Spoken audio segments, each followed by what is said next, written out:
Good morning, everyone, and thank you for joining me today at the art table. I want to let you know that I'm having coffee with Anne-Marie. I love her. I love her channel. She's very inspiring, and I love the way that she's just so natural, tells it like it is. She's herself, and I love her ideas, and she's calming, and I really, really love watching her. On that note, I do learn a couple of things from her, and I wanted to support my supporters as well. I wanted to acknowledge them, and I got this idea from Anne-Marie. So these are this month's supporters, and I want to thank every one of you guys. And like they say in Horton Hears a Who, when they say a person is a person no matter how small, a supporter is a supporter no matter how small the donation. I love it. I want to thank you guys so much. I'm very excited because it helps me to be able to buy some products that I need to keep experimenting and discovering new things with paints, as I love to do. And also, I found out when you do support someone and someone supports you, you're kind of advertising their channels as well. Or if they don't have channels, you're advertising their business. Thank you, guys. I love, love, love my virtual family. I'm doing something completely different today as an experiment, and I wanted to let you know what I'm doing. I'm calling this the, let's see, double cup, double color. What I'm doing is putting two different colors in two different cups, and I'm going to spread it around, and I want to show you how I'm going to do that, and I want to show you the colors I used. I use two airbrush colors, a green and a purple, and the airbrush colors are kind of transparent, so that helps with some transparency and hope that some cells can pop through. Then I used a couple different paints that I've never used before. These are called Waverly Supremium, Super Premium High Performance Semi-Gloss Acrylics, and I used the green and the blue, and I want to see how that turns out. And then I have a little silver on the side. It's a metallic. I'm not sure if I'm going to use it yet or not, but we shall see. Okay, let's get started, everybody. So I started off by painting the canvas with my white. I put in the cup that I poured in there, I have just white paint mixed with a little bit of acrylic gloss medium. And also I had a little bit of this mother of pearl structural gel in there. I splashed some of that in there. And I mixed that up with my Floetrol after I shook my Floetrol really good. And mixed that up, and then I put the white on the canvas to get ready for my pour. And then of course I always start off with the duster and dust the area and let that settle so I don't have a lot of dust or dirt or hair on my canvas that's always hard to dig out later. And what I've done now is taken two different colors in two different cups. So I have, and then I splash the dimethicone in the cup before and on top of pouring these cups. So I have a purple and a yellowish green in there. In this cup I have a blue and a green.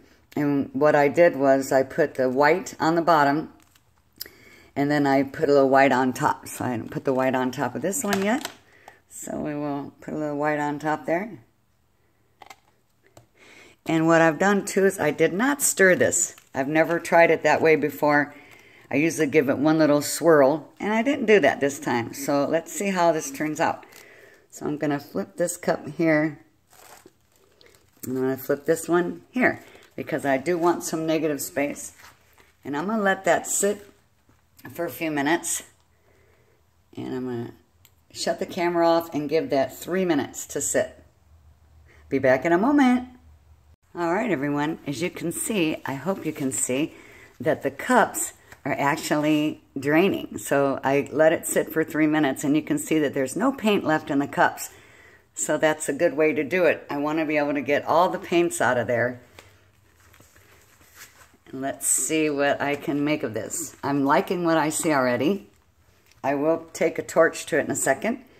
But the problem is that what I have and what I find is when I work on really small canvases, like this is the size of my hand, just to show you how small the canvas is, it's hard to actually free flow and design and get real creative because you can't really create a lot of negative space, and you can't really, you know, do a lot with your colors and make certain designs because you don't have a lot of space. So basically, I think that these small canvases are just for testing things and trying to experiment. And then when you find what you like, you can go to a really big canvas and sit on the floor with a cup of coffee or a glass of wine and just have at it and have a lot of fun. So, all right, let's see what's going on here. I didn't paint the sides. I didn't put anything on the sides, and I'm just letting the white drip down there. And I can always decide later what I want to do. Sometimes I just like to paint the sides black, and sometimes I like the drips to come over, so we'll see. All right, now let's take this. I'm going to move this around a little, like that, because I'm shoving some of that white paint around and that blue.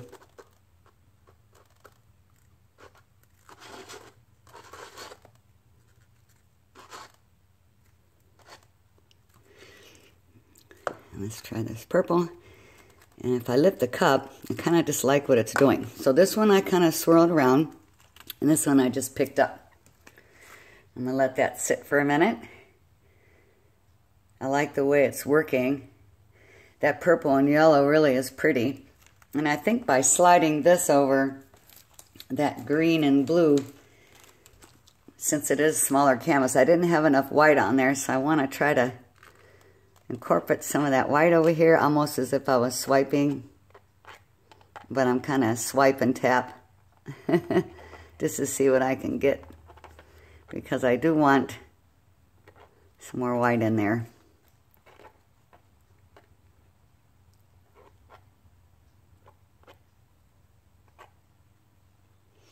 And I don't want to muddle my colors.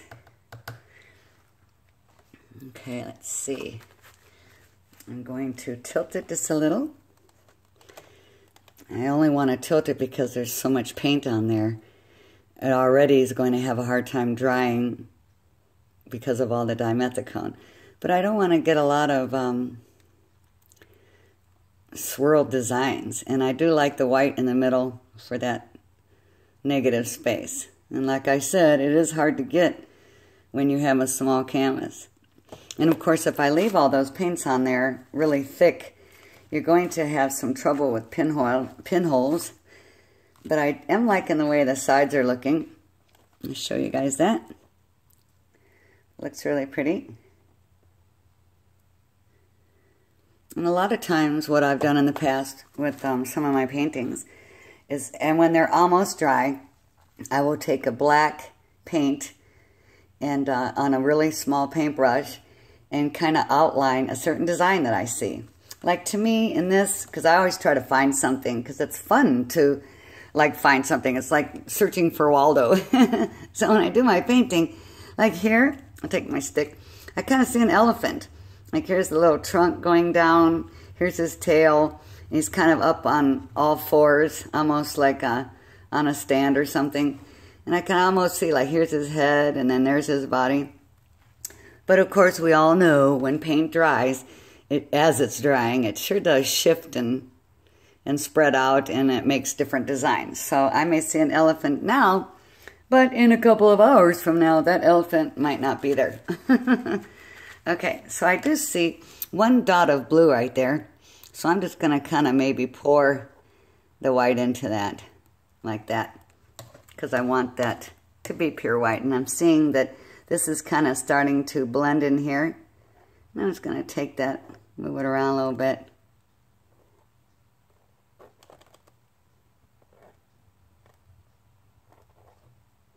Okay.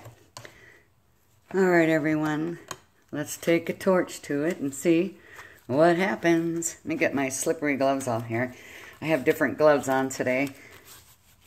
All right, let's see here. Let's turn this torchy on. Torchy torch. That's funny, like Anne-Marie says, torch is her middle name. I believe that. She loves the torch, and it's fun watching her do it, too. Okay, everyone, here we go. I didn't put a lot of dimethicone in there either. And it's weird, I don't seem to be getting any cells.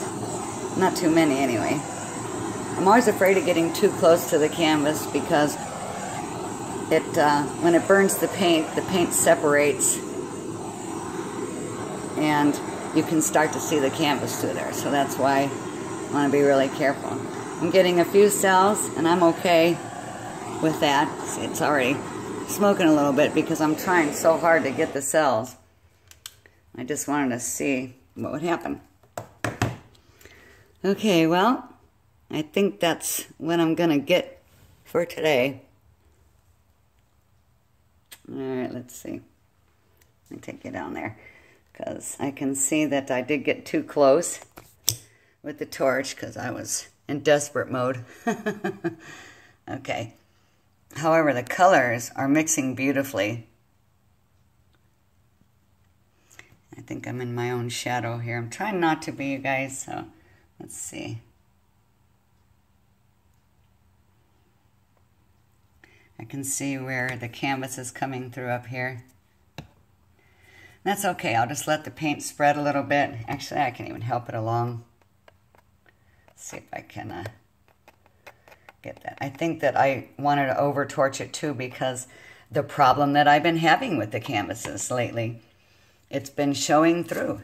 So I'm over torching in the middle area to try to get that paint to spread out. So that's an experiment that I don't like. So I'm not going to do that again. All right, everyone. Let's check in later and so it looks like once it's dry.